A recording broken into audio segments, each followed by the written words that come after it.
I live alone. It's something I usually say casually, even proudly. But on Valentine's Day, last year, it stopped feeling like a choice. The first call came in the afternoon, while I was still at work. The man on the phone sounded polite, professional. Good evening. This is La Belle Epoque. You dined with us last Valentine's Day. We were wondering if you'd like to reserve the same table again this year. I remember pausing longer than necessary. I hadn't expected a restaurant to remember me, or the fact that I hadn't been alone. That's thoughtful, I said finally. But no, thank you. I ended the call and tried to forget about it. But something about it stayed with me. Not the invitation, the assumption. On my way home that evening, I felt watched. Not in a dramatic way. No footsteps running behind me. No shadows darting into alleys. Just a persistent awareness, like someone was walking at my pace. When I entered my apartment building, I hesitated at the lift. Then I pressed 3 buttons. Not my floor. The one above it, and the one below. If someone was following me, I wanted to know. The lift stopped twice. No one got out with me. I told myself I was being ridiculous. Inside my apartment, I turned on the lights without thinking. Then immediately, turned them off. The windows faced the street. Anyone outside could see exactly where I was standing. I stood in the dark, listening to the sound of my own breathing. That's when my phone rang again. Same number. It's Belle Epoque, again. If you'd prefer, we can deliver the food to your home tonight. The man said, as if we were continuing a conversation. No, I said quickly. Please don't call me again. There was a pause. Don't worry, we'll only send food for one person. So you won't be charged extra. We'll simply repeat last year's order. My stomach dropped. I hadn't said I was alone. I hadn't said anything at all. I ended the call without replying. Anger came before fear. There was only one person who would know what we'd ordered last year. Only one person who would know I was likely alone tonight. I messaged Ethan.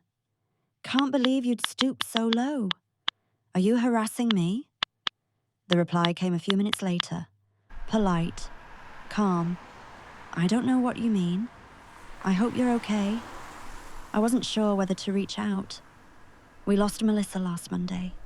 The funeral is tomorrow. I hope you're well. Melissa was his sister. 18. Terminal cancer. I felt sick with guilt. Ethan had never been cruel, never intrusive. I stared at the screen, wondering if I should call him. That's when the doorbell rang. Once. Sharp. Then again. I didn't move. My phone started ringing at the same time. I answered. The food is at your door. The man said. My voice was shaking. I never ordered anything, I said. I told you not to contact me. Who are you? There was a brief silence. Then he spoke again, slower this time. A booking was made from this number at 1756. The caller repeated last year's order exactly. We assumed it was intentional. I put him on hold. My hands were trembling as I opened my call history. There it was, an outgoing call to La Belle Epoque at 5:56 p.m. At that time, I'd been on the underground. No signal. I remembered dozing off, my phone warm in my palm. But even if I had sleep dialed, how would anyone know what to order? How would they know my address? How would the call even connect? The doorbell rang again. I called the restaurant back. The line rang and rang. Then I heard it. A phone vibrating right outside my door. I froze. The ringing stopped. A soft knock followed. Measured. Almost courteous. Ma'am. Your order. I backed away from the door. No, I whispered. You have the wrong person. There was a pause. Then he said quietly, It's exactly the same as last year.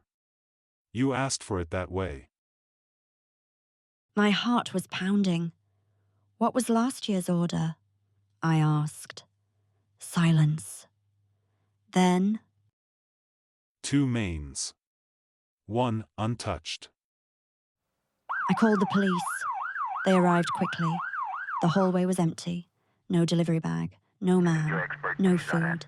Just a receipt, taped neatly to my door. Paid in advance. Under special instructions, it read, repeat last year, 1 guest. The restaurant closed a week later. Health violations. The number stopped existing. The owner unreachable. The case was marked unsubstantiated. No suspect. No crime. I stayed with a friend for a while after that, but eventually I returned home. I live alone, still. And every Valentine's Day now, I keep my lights off. I don't answer unknown numbers. I don't order food. Because somewhere, somehow, someone remembered my order and knew I'd be alone.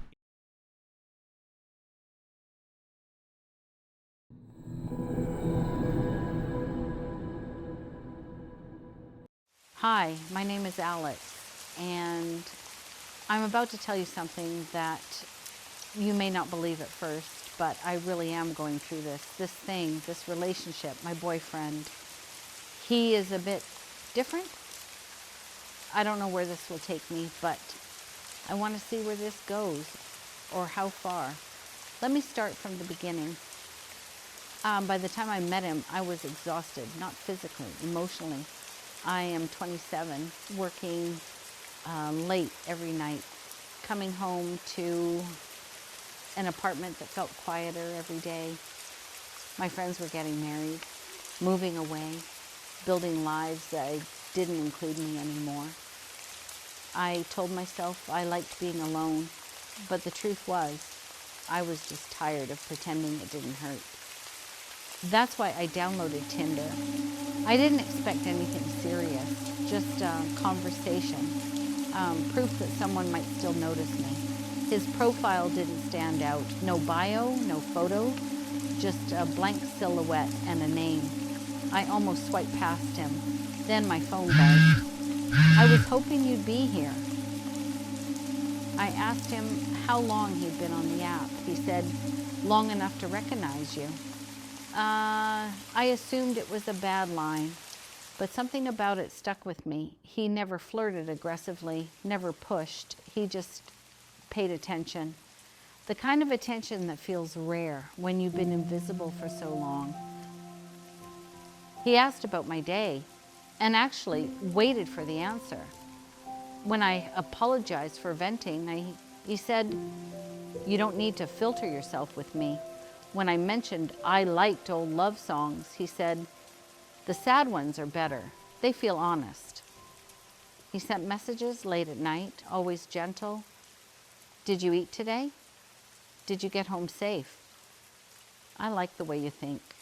It felt intimate, like we were skipping steps most people never get to. But then there were moments that made me pause. He knew I hated phone calls, even though I never said that. He knew I worked late on Thursdays. He knew I always took my shoes off the moment I walked through the door.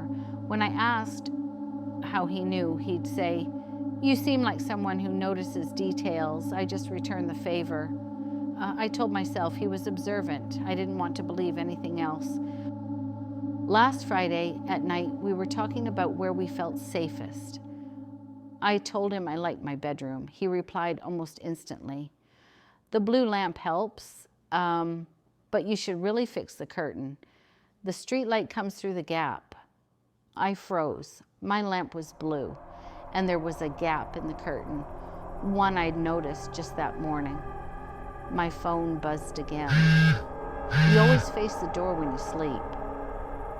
That was when I stopped responding.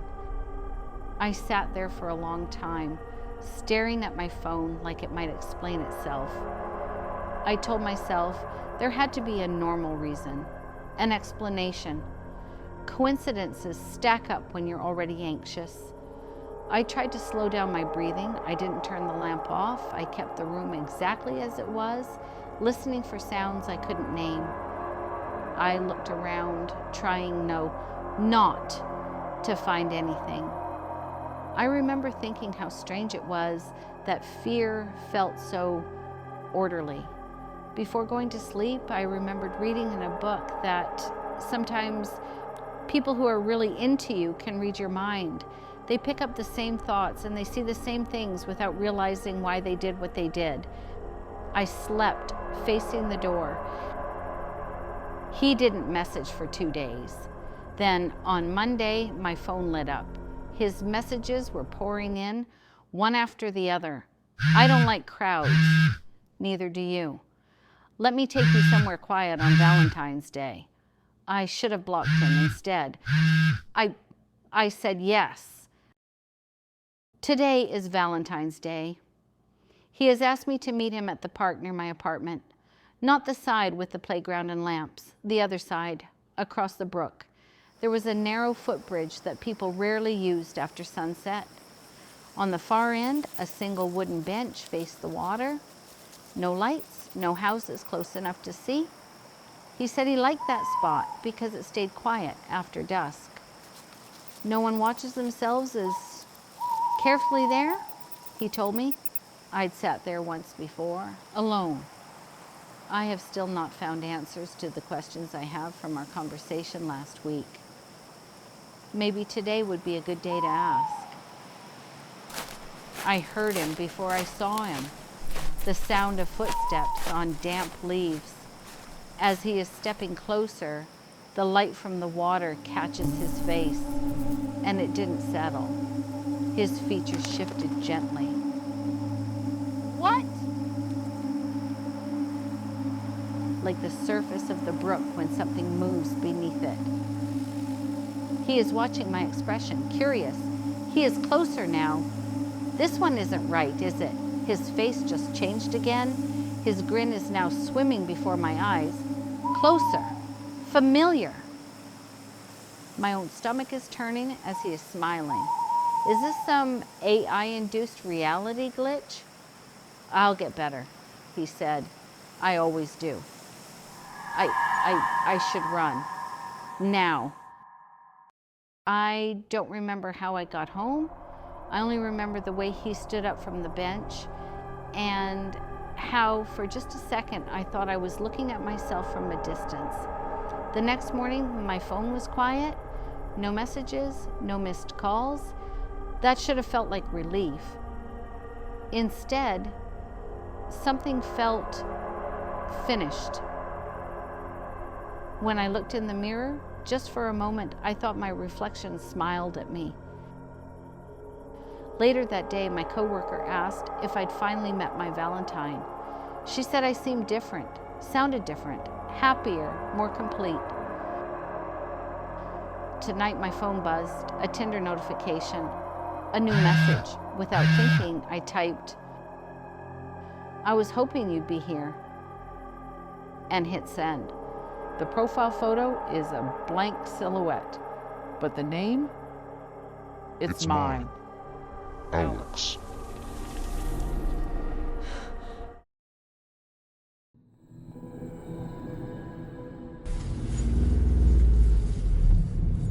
Valentine's Day was coming up, and my girlfriend and I decided to spend the weekend together. We lived in different cities, so we didn't see each other often. This trip was meant to make up for that. Just a quiet getaway. Nothing complicated. She found an Airbnb online. It was an old mansion on the outskirts of town. The listing said it was adults only. No children allowed. At the time, that didn't seem unusual. Some places are like that. When we arrived, the owner answered the door. He was a single man, probably in his 40s. He smiled a lot. He seemed friendly, calm. As he showed us around, he casually mentioned that he lived on the property too. That information stood out though. The listing had mentioned that 2 different guests could stay at the property at the same time. But from the layout, it became clear that the property could only house 1 guest, considering the owner lived there too. There was only 1 guest room, enough space for 1 couple. And him. That didn't make much sense, but I didn't think too deeply about it at that time. The house itself was large and old. The floors creaked loudly when we walked. The ceilings were unusually high. I felt uneasy, but I didn't say anything. I didn't want to start the weekend by overthinking things. Our room was at the end of a long hallway. Inside, there were stacks of magazines scattered around the room. Old ones, some torn, some yellowed with age. There was a box of old film cassettes with red covers. I didn't recognize the titles, but it was obvious what they were for. I remember thinking it was strange, but I didn't mention it. The owner stood in the doorway longer than necessary, watching me linger near the cassettes, almost with a suggestive smile on his face. Seeing me look up, he asked where we were from, how long we'd been together, and what our plans were for the weekend. Eventually, he left us alone. We showered, changed, and tried to relax. Later that evening, we heard movement outside our door. It wasn't loud, just the sound of someone shifting their weight. The house was old, and the floors creaked constantly. My girlfriend said it was probably nothing. I opened the door. The hallway was empty. Just outside our room was a small kitchenette that was in the common space. Everything looked normal, except for an oven glove lying on the floor. I was sure it hadn't been there earlier. Someone had been standing there. After that, I couldn't shake the feeling that we were being watched. That evening, we went out for dinner. At a local restaurant, we met another couple who were visiting the area. We talked for a while and got along easily. By the end of the night, we even discussed meeting up the next day. On the walk back, we mentioned that our Airbnb was on the next lane. They stopped walking. They looked at each other before one of them said they had stayed in an Airbnb on that same street earlier. They said they left because they felt like they were being watched. They didn't report anything. They didn't make a scene. They just quietly moved to a hotel. As they described the place, it became clear they were talking about the same house.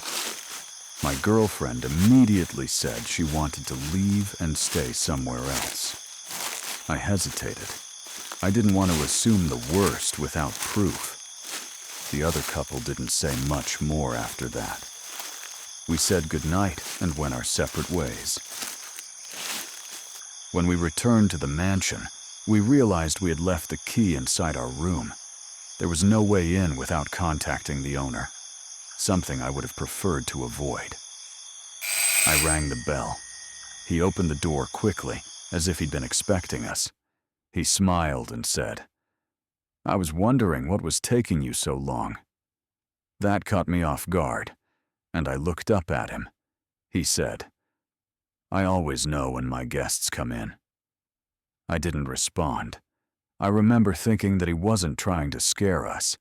He was stating a fact. He stepped aside and let us in. Back in the room, my girlfriend was visibly scared. I tried to stay calm. I was quite sure that this place deserved a thorough search for spy cams. I work in tech, and I'd once attended a presentation by a home surveillance company. I knew that hidden cameras showed up in places like this more often than not. I downloaded a camera detection app on my phone, but my phone shut off. The battery was dead. My girlfriend suggested turning off the lights. I told her that some cameras use infrared and don't need light. I used her phone instead. The app detected several unfamiliar networks. Before I could check them, the Wi-Fi disconnected. Her mobile data didn't work either. That's when it occurred to me that if someone really was watching us, they might already know we were looking. No wonder the Wi-Fi stopped working, I thought. But that meant there were cabled devices too, the ones that didn't need a Wi-Fi. I signaled her to move into the bathroom, turned off the light, and spoke quietly to reassure her. She was panicking. "Can't there be infrared cameras here?" she asked. "They usually use those in the bedrooms," I told her, "where there is more to watch in the darkness. Just lie down. I got this." I unplugged every cable I could find in the room, but the house was old. There were too many decorative objects, too many places to hide something. The ceilings were too high to inspect properly. I told myself that if we just stayed in bed and slept, nothing would happen. But the feeling didn't go away. It got stronger. That's when another possibility occurred to me. What if there were no cameras at all? Old houses sometimes have hidden spaces, crawlways, passages. That thought was worse. We lay in bed, pretending to sleep. Time moved slowly. Then I heard a sound. A low, steady hum. Like a fan. There was no fan in this room. The sound seemed to come from the wall facing us. Without moving much, I tried to look around the place. That's when I noticed the large painting overlooking the bed. It was a dark charcoal piece depicting caves or mountains, the perfect camouflage for a lens or peeping holes. The frame was one of those Bolognese Renaissance cassetta, gilt on wood photo frames. Baroque. The sound was coming from behind it. I was sure. I wondered what might be behind the painting. My mind was actively searching for a plan to leave this place as soon as possible. I knew we were being watched. Right now. The place began to feel dangerous. The keys to the main gate were lying on the bedside table just above my head. I pretended to reach for my phone and grabbed the keys. I slid them in my pocket. I gently nudged my girlfriend. I knew she was awake. I whispered for her to start coughing. She did. "Don't stop," I told her. I sat up on the bed and said out loud that I would get her some warm water. I walked into the kitchenette and turned on the light. I started the kettle and spoke normally so it wouldn't seem strange. "Come, drink this." If the man were behind the painting, the kitchenette would be on his blind side. When she stepped out of the room, I leaned close and whispered one word. "Now." We waited a moment to make sure the house was quiet. No footsteps, no movement upstairs. Then we moved. Every step down the hallway sounded louder than it should have. We had to hurry, because the man upstairs would soon know something was wrong if we didn't return to bed. That is, if he wasn't watching us from another angle. I unlocked the front door as carefully as I could. We stepped outside and didn't stop walking until we were far down the street. We didn't go back that night. We walked until we found a hotel and checked in without asking questions. Neither of us slept. In the morning, we realized all of our belongings were still at the house. Our luggage, chargers, our phones. We didn't feel safe going back alone. So we called the police. We didn't accuse anyone. We didn't know how to. We just told them that we felt unsafe and wanted an escort to retrieve our things. 2 officers agreed to come with us. When we returned to the mansion, the house was quiet. No lights were on. The owner didn't answer the door. The officers knocked several times before letting themselves in. Inside, nothing seemed obviously wrong. Our room was exactly as we'd left it. The magazines were still there. The box of film cassettes was still by the dresser. The painting was still hanging on the wall. We gathered our belongings quickly. One of the officers asked if we wanted to file a report. We didn't. We didn't have anything concrete to point to. No cameras, no recordings, no damage, no proof. Just a strong hunch, an intuition. We left. A few days later, I searched for the Airbnb listing online. I couldn't let it go. I wanted to read the reviews from previous guests. Did anybody have a similar experience, or was it just us? But the listing was gone. I checked again weeks later. Still gone. I don't know if something had happened to the owner.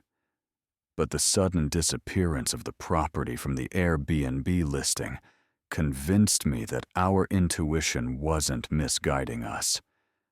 I just hope the listing never appears again. If you like this story, please do not forget to hit the like button and subscribe for more.